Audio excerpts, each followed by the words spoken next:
বেশি দিন লাগবে না বঙ্গবন্ধুর পূজা শুরু হইতে, বেশি দিন লাগবে না। শয়তান আস্তে আস্তে আস্তে আস্তে শয়তান ধৈর্যই কোনোদিন বলবে না পাথরের পূজা কর, সিস্টেমে পূজা করাবে। বঙ্গবন্ধুর পূজা করার জন্য ডাইরেক্ট বললে কোনো মুসলমান পূজা করবে না, কোনো আওয়ামী লীগের ভাইও পূজা করবে না। সিস্টেমে পূজা শুরু করে দিছে, মুড়ে মুড়ে মূর্তি স্থাপন করে, মুড়ে মুড়ে মূর্তি দিয়া, আর মূর্তির সামনে দেয়া যাবে আর সেলুট দেয়া, সম্মান দেয়া, মূর্তি পূজা অলরেডি শুরু হয়ে গেছে। কথা বলেন ঠিক না ঠিক?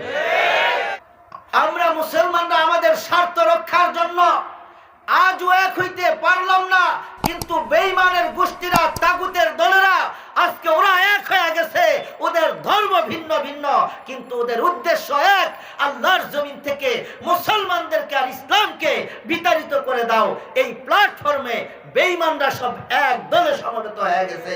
কথা বলেন ঠিক না ঠিক? কিন্তু আমরা মুসলমানরা না আমাদের ইসলাম রক্ষার জন্য এক হইতে পারছি, না আমাদের অধিকার রক্ষার জন্য এক হইতে পারছি, না আমাদের কোরআনের ছায়া তলে আমরা এক হইতে পারছি, আমরা আমাদের আকীদা বিশ্বাসকে হেফাজত করার জন্য এক হইতে পারছি। আমরা এক হইতে পারি না, কিন্তু আমাদেরকে নির্মূল আর ধ্বংস করার জন্য ওরা সব এক হয়ে গেছে। ঠিক না ঠিক? ওরা সবাই একটাই ওদের কথা। আপনি দেখেন, বার্মাতে মার খায় মুসলমানরা, কাশ্মীরে মার খায় মুসলমানরা, আফগানে মার খাইছে এতদিন মুসলমানরা, ফিলিস্তিনে মার খায় মুসলমানরা, ইরাকে মার খাইছে মুসলমানরা। তাহলে মার যত জায়গায় খায়, যত জায়গায় নির্যাতিত, যত জায়গায় নিপীড়িত, যত জায়গায় বঞ্চিত আর লাঞ্ছিত, সব মুসলমানরা। কিন্তু মারে এক এক জায়গায় এক একজন। বার্মাতে মারে বৌদ্ধরা, ভারতে মারে ডান্ডি পটাশেরা, হিন্দুরা, ফিলিস্তিনে মারে ইহুদিরা, ইরাকে মারছে, আফগানে মারছে ওই লাল চামড়াওয়ালা খ্রিস্টানের বাচ্চারা। কথা বলেন ঠিক না? তাহলে যারা মারে বিভিন্ন ধর্মের, যারা আমাদেরকে মারতেছে, এরা বিভিন্ন ধর্মের মার খাইতেছি শুধু আমরা মুসলমানরা। তার মানে হলো গোটা পৃথিবী মুসলমানদের বিরুদ্ধে এক কাতারে এসে গেছে। মুসলমানকে উৎখাত করো, ইসলামকে স্তব্ধ করে দাও। ঠিক না ঠিক বলে হবে। এখন মুসলমানদেরকে উৎখাত করবে, এইটার পরিকল্পনায় মাঠে নামছে। প্রথমে মনে করছে যে মুসলমানদেরকে ময়দানে ডাইকা নিয়ে আসো, ময়দানে আইনা আমরা যেহেতু সংখ্যায় বেশি, মুসলমানদেরকে ময়দানে আইনা এরপরে ঠিক মতো সাইজ করো। এখন দেখে যে মুসলমানরা যখন ময়দানে নামে, মুসলমানরা যখন ময়দানে নামে তো মরার জন্যই, শাহাদতের জন্যই নামে, বাঁচার জন্য নামে না। আর ওরা নামে জীবন বাঁচাইয়া যুদ্ধে বিজয় অর্জন করে পরে ভোগ বিলাসের জন্য।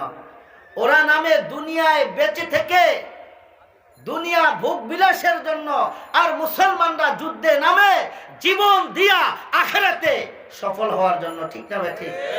যার কারণে কোনো মুসলমান ময়দানে নাইমা পিঠ দেখায় না। মুসলমান ময়দানে নেমে যখন মৃত্যুকে আলিঙ্গন করতে যায়, তখন তার অন্তরে মৌতের ভয় থাকে না, বরঞ্চ সে বীর দর্পে মৃত্যুকে বিজয় করে সে শাহাদাতের মালা পড়তে চায়। ঠিক না ঠিক বলে? এই একটা মাত্র চেতনা, একটা মাত্র চেতনা মুসলমানদেরকে ময়দানে সবসময় আগে বাড়ায় দেয়। ময়দানে বিজয় মুসলমানদের পদতলে আসে। এই এক চেতনা, মুসলমানরা ময়দানে নামে আল্লাহর জমিনে আল্লাহর দ্বীনকে বিজয় করবে আর শাহাদাতের মালা পরিধান করে পর জীবনে সফল হবে। এই উদ্দেশ্যে যখন মুসলমান নামে, মুসলমান পিছনে ফিরে তাকায় না। ঠিক না ঠিক বলে? যার কারণে এরা ময়দানে নাইমা দেখছে যে মুসলমানরা সংখ্যায় কম, আমরা সংখ্যায় বেশি, এরপরও ময়দানে নামলে মায়ের খাওয়া ছাড়া আমার গতি থাকে না। ঠিক না ঠিক বলে? এরা উহুদে দেখছে, বদরে দেখছে, খন্দকে দেখছে, হুনাইনে দেখছে, তাবুকে দেখছে, সব জায়গায় আমাদের মুখোমুখি হইয়া দেখছে যে আমাদের 3 গুণ নামলেও মার খায়, আমাদের ডাবল নামলেও মার খায়, আমাদের 6 গুণ নামলেও, আমাদের 6 গুণ বেশি যদি ময়দানে নামে, এরপরও কসুরি পানার মতো তরবারির আঘাত খাইতে খাইতে ময়দান ছাইরা পালায়া যায়। ঠিক না ভাই? ঠিক বলেন। এখন নতুন ষড়যন্ত্র নামছে, ময়দানে নাইমা হবে না, ময়দানে নাইমা এদের সাথে পারা যায় না, ওরা ময়দানটা খুব ভালো বুঝে। এখন কিভাবে দরকার বলে, তাইলে এদের মূল আসলে জনসংখ্যা না, এরা আসলে যুদ্ধবাজ না মুসলমানরা, কিন্তু এরা যুদ্ধে বিজয় অর্জন করে, এটা আসলে একটা আধ্যাত্মিক শক্তি আছে, আধ্যাত্মিক পাওয়ার আছে এদের। ঠিক না ভাই? ঠিক বলেন। সেই আধ্যাত্মিক শক্তি আর পাওয়ারটা, সেটাকে আমরা যেটা বলি এটা হলো আল্লাহর নুসরত, আল্লাহর সাহায্য। কথা বলেন ঠিক না ভাই? ঠিক। না হয় 313 জনে 1000 মানুষের বিরুদ্ধে, 1000 সৈনিকের বিরুদ্ধে 313 জনে ময়দান বিজয় করবে, অস্ত্র ছাড়া, ঘোড়া ছাড়া, হাতিয়ার ছাড়া, এটা তো কোশ্চিন কালেও ভাবা যায় না। এরপরও 313 জনে 1000 জনকে মায়ের দিছে যে 70টারও তো জায়গায় শেষ, 70টাকে বাইধা মদিনায় নিয়ে গেছে, আর বাকি যেগুলি গেছে মক্কায় ফিরা, কোনোটার ফাঁসা নাই, কোনোটার ফাও নাই, কোনোটার হাত নাই। বাবা গো আব্বা গো বাঁচাও বাঁচাও করে ফাঁসা ছাড়া, হাত ছাড়া, ঠ্যাং ছাড়া দৌড়ে যে মক্কায় উঠে জীবন বাঁচাইছে বাকি দি। কথা কোন ঠিক না ভাই? 70টা পরাজয় বরণ করছে, ময়দানে শেষ, খতম মুসলমানদের হাতে। 70টারে মুসলমানে বাইদা মদিনায় নিয়ে গেছে, বাকি যেটি বাইসা গেছে কোনোটার আগা নাই, হুগা নাই, ফাঁসা নাই, হাত নাই, ফাও নাই, কোবায়া ময়দানে সাইজ করে বলাইছে মুসলমানে। কথা কোন ঠিক না ভাই? ঠিক। 313 জনে 1000 জনের বিরুদ্ধে এই কারবার কেমনে দেখাইলো? এটা কি সম্ভব? সম্ভব না। কিভাবে সম্ভব হইছে? হ্যাঁ, কিভাবে সম্ভব হইছে এইটাই ওরা গবেষণা করে দেখছে, এইটাই ওরা গবেষণা করে দেখছে যে এটা উপরের শক্তি ছাড়া, উপরের কুদরত ছাড়া এটা সম্ভব না। এই জন্য ওরা চিন্তা করছে যে উপরের সাথে মুসলমানদের কানেকশনটা বন্ধ করতে হইব। বুঝেন নাই? যেখান থেকে সাহায্য আসে, যেখান থেকে রসদ আসে, যেখান থেকে খাদ্য সরবরাহ হয়, সেই রাস্তা যদি বন্ধ করে দেওয়া হয়, ওদের কাছে যদি কোনো রসদ, ওদের কাছে যদি কোনো সাহায্য পৌঁছতে না পারে, তাইলে ময়দানে আমাদের বিজয় হওয়া সম্ভব। এই জন্য ওরা কয় ময়দানে এখন ওদেরকে ডাইকো না, আগে সাহায্য আসার রাস্তা বন্ধ করো। ঠিক না? ঠিক বলে। ঠিক আছে, ইমানদারদের ইমান সমস্যা করার জন্য ওদেরকে আমরা শিরিক করতে বলি আমাদের মতো। ইবলিস শয়তান কয় এরা শিরিক করবে না, তোমাদের মতো মূর্তির পূজা এরা করবে না, তোমাদের মতো পাথরের পূজা এরা করবে না, তোমাদের মতো আগুনের পূজা এরা করবে না, তোমাদের মতো চন্দ্রের পূজা, দেবতার পূজা, সূর্যের পূজা এরা করবে না। বলে তাইলে কিভাবে কিভাবে ওদেরকে দিয়ে শিরিক করাবো? শয়তান কয় আমার কাছে সিস্টেম আছে। শয়তান কি কয়? আমার কাছে সিস্টেম আছে। এরা পাথরের পূজা করবে না, কিন্তু পাথরের পূজা থেকে এদেরকে কেউ ফিরাইতেও পারবে না, এমন সিস্টেমে পাথরের পূজা করাম। কিভাবে? কাজে সিস্টেম আছে আমার কাছে। ইবলিস শয়তান সুন্দর সুন্দর কিছু পাথর বাছাই করছে, কইরা এক একটা পাথরের এক একটা নাম দিছে, নাম দিয়া এক একটা পাথরের এক একটা গুণাগুণ ফজিলতার বয়ান করছে। কইরা কয় এটার নাম আকিকা পাথর, আকিক পাথর। এটা যে হাতে দিবে এই পাথরে তার সমস্ত অলক্ষী দূর কইরা সব লক্ষ্মী তার কাছে নিয়ে আইব। এটা হলো পাথরের ফজিলত। এখন আমগো দেশের মানুষ মাজারে যায়, যাই আকিক পাথরের আংটি একটা ফরেনি কন। এরপরে আরেকটা পাথর আছে গোলকুচ্চা পাথর। কি পাথর? গোলকুচ্চা পাথর। এই পাথরের ফজিলত কি, গুণাগুণ কি? কয় এই পাথর যে হাতে রাখবে আংটি বানাইয়া, তার বউ সবসময় তার ভক্ত থাকবে। গোলকুচ্চা পাথর এইটাও তো দরকার। বউ যদি ভক্ত থাকে তাইলে তো সংসারটা সুন্দর হইব। তাই জন্য বউরে ভক্ত বানানোর জন্য গোলকুচ্চা পাথর আংটি হাতে দিছে। আরেকটা পাথর আছে, পাথরের নাম শিলা পাথর। এটা দিলে কি হয়? কয় ব্যবসায়িক যত শত্রু আছে এটি দমন হয়ে যায়। কথা বুঝেন না? ব্যবসায়িক শত্রু দমন হয় কোন পাথরে? কথা বলেন শিলা পাথরে। কোন পাথরে? শিলা পাথরে। এইরকম 8-10টা আইটেমের পাথর ইবলিস শয়তান বাছাই। আবার এক একটা পাথরের কালার কি জানেন না আপনি? দেখলে এমন মায়া লাগবে, সুমা দিতে মন চাইব আপনার। এমন সুন্দর সুন্দর পাথর বাছাই করছে, কইরা এক একটার নাম দিছে, এক একটার ফজিলত দিছে। এবার বুঝে থাকলে বলেন, ব্যবসার শত্রু দমন করার ক্ষমতা কি পাথরের আছে না আল্লাহর?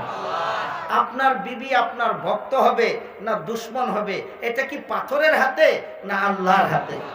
কথা বলেন, কার হাতে? তাইলে আপনার রাজনৈতিক দুশ্মন দমন করার ক্ষমতা পাথরের না আল্লাহর? কিছু বুঝছেন নি? আপনারা যদি বলতো পাথরের পূজা করেন, আপনি কি করতেন? আমরা করতাম। কিন্তু পাথরের পূজা আসলে হইতেছে না, হইতেছে না, এখন পূজা হইতেছে না। হ্যাঁ, এরা ইবলিস শয়তান বলে প্রত্যেকটা মানুষের হাতে হাতে শিরিক ঢুকে দাও, তার আকীদার ভিতরে শিরিক ঢুকে দাও। ওর ঈমান যদি দুর্বল হয়ে যায়, ঈমানের সাথে ওর সম্পর্ক না থাকলে আল্লাহর সাহায্য আসবে না।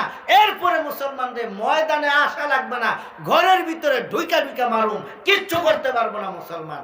আজকে সেই অবস্থা এসে গেছে আমাদের, ঠিক না ভাই? ঠিক বলেন। বারমাতে ঘরের ভিতর ঢুইকা ঢুইকা মারে নাই আমরে? মারে না? কাশ্মীরে আমাদের মা বোনদের ঘরে ঢুইকা ঢুইকা আমাদের মা বোনদের ইজ্জত লুট করে না? ফিলিস্তিনে আমাদের ঘরের ভিতর ঢুইকা ঢুইকা মা বোনদের ইজ্জত লুট করতেছে, আমাদের সহায় সম্পদ লুট করতেছে, আমাদের আল্লাহু আকবার, এই পরিমাণ সন্তান, এই পরিমাণ মানুষ ফিলিস্তিনে প্রতিদিন মারা যায়। সারা বিশ্বে স্বাভাবিকভাবে এত মানুষ মরে না, শুধু ফিলিস্তিনে দৈনিক যেই পরিমাণ নারী পুরুষ শিশু আবাল বৃদ্ধ বনিতা এই দুশমনদের বোমার আঘাতে আর গুলির আঘাতে মারা যায় প্রতিদিন। বুঝলেন কি? হ্যাঁ, অবস্থা এমন হয়েছে যে এখন আমরা যখন বিপদে পড়ি কান্না করি, উপরে হাত উঠাই, সাহায্য পাঠাও। আল্লাহর সাহায্য পাঠায় না। কেন পাঠায় না? যে তোর ঈমান আকীদা ঠিক নাই। আমি তো সাহায্য পাঠাই ঈমান আর আকীদার ভিত্তিতে। তোদের ঈমান আর আকীদার ভিত্তিতে যেহেতু সমস্যা ঢুকে গেছে, আমার সাহায্য এখন আসবে না।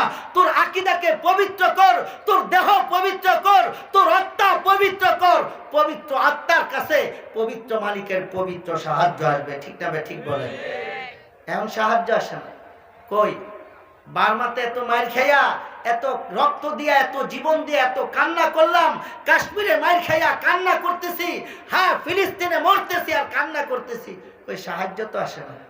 আসেনি? সাহায্য আসে না। কেন আসে না? তার কারণ হলো আমাদের ঈমান আকীদা নষ্ট হয়ে গেছে। ঈমান আকীদা নষ্ট হয়ে গেলে মালিকের সাহায্য আসা বন্ধ হয়ে যায়। মালিকের পক্ষ থেকে সাহায্য না আসলে মুসলমানরা বীরের জাতি হিসেবে ময়দানে ভূমিকা রাখতে পারবে না। কথা বলেন, ঠিক না? ঠিক। বাকি দুশমন দেখছে যে ওলামায়ে কেরামের বয়ান শুনা, আম্বিয়ায়ে কেরামের বয়ান শুনা যেমন মানুষ শিরিক ছেড়ে দেয়, কুসংস্কার ছেড়ে দেয়, ইবলিস শয়তান দেখছে ওলামায়ে কেরামের বয়ান শুনা এখন আর মানুষ এগুলি বিশ্বাস করে না। এই আংটি টাংটি হাতে দিতে চায় না, এই পাথরের পূজা এখন করতে চায় না। এখন নতুন পূজার আন্দোলন শুরু হয়েছে। ইবলিস শয়তান দেখছে যে হাতে হাতে পাথর দিয়া লাভ নাই, এখন মোড়ে মোড়ে পাথর দিয়া দেব। বুঝেন না? হাতে হাতে পাথর বাঙালি হাতে দিবে না, মুসলমানরা হতে দিতে চায় না। এখন মোড়ে মোড়ে পাথর দিয়া দেবো। এক এক পাথরের মূর্তি থেকে হাজারো মানুষের ঈমান বরবাদ হয়ে যাবে। এখন হাতের পাথর মোড়ে ফিট করে দাও। কথা বলেন, ঠিক না? ঠিক কর। এই যে মোড়ে মোড়ে পাথর স্থাপন শুরু হয়ে গেছে, মোড়ে মোড়ে পাথর স্থাপন শুরু হয়ে গেছে। এগুলি আমাদের নিজস্ব আবিষ্কার না, মিস্টার ইবলিস আমাদেরকে সাপ্লাই করে। ঠিক না? ঠিক বলেন। ইবলিস সাপ্লাই করতেছে যেন আমাদের ঈমান আকীদা নষ্ট হয়ে যায়। ঈমান আকীদা নষ্ট হয়ে যায়। বেশি দিন লাগবে না বঙ্গবন্ধুর পূজা শুরু হইতে, বেশি দিন লাগবে না, শয়তান আস্তে আস্তে আস্তে আস্তে শয়তান ধৈর্যই কোনোদিন বলবে না পাথরের পূজা কর, সিস্টেমে পূজা করাবে। বঙ্গবন্ধুর পূজা করার জন্য ডাইরেক্ট বললে কোনো মুসলমান পূজা করবে না, কোনো আওয়ামী লীগের ভাইও পূজা করবে না, সিস্টেমে পূজা শুরু করে দিছে। মুড়ে মুড়ে মূর্তি স্থাপন করে মুড়ে মুড়ে মূর্তি দিয়া আর মূর্তির সামনে দেয়া যাবে আর সেলুট দেয়া সম্মান দেয়া মূর্তি পূজা অলরেডি শুরু হয়ে গেছে। কথা বলেন ঠিক না ঠিক? এগুলি সব মূর্তি পূজার অংশ। মূল টার্গেট হলো ইমান থেকে আমাদেরকে দূরে সরানো, কুফরি আকীদা বিশ্বাস আমাদের অন্তরের ভিতরে ঢুকে দেওয়া, যাতে আমাদের যত আমলই করি না কেন ইমানের ভিত্তিতেই তো মুক্তি হবে। ইমান ঠিক না থাকলে আপনি আমল দিয়া কি করবেন? এই জন্য শয়তান এই কথাতে অঙ্গীকার নিয়ে আসছে যে তোমাদের আমলে আমি ডিস্টার্ব করব না, মাহফিলে যাইবা বেশি করে, মাহফিল করবা বেশি বেশি, নামাজ বেশি বেশি পড়বা, রোজা বেশি বেশি রাখবা, তাহাজ্জুদ পড়বা, আউয়াবিনও পড়বা, আমি ঘুম থেকে জাগাই দেবো, তোমরা এটি পড়বা, কিন্তু যেইটা কাটার আমি সেটা কেটে ফেলাবো। এটা হলো ইমান।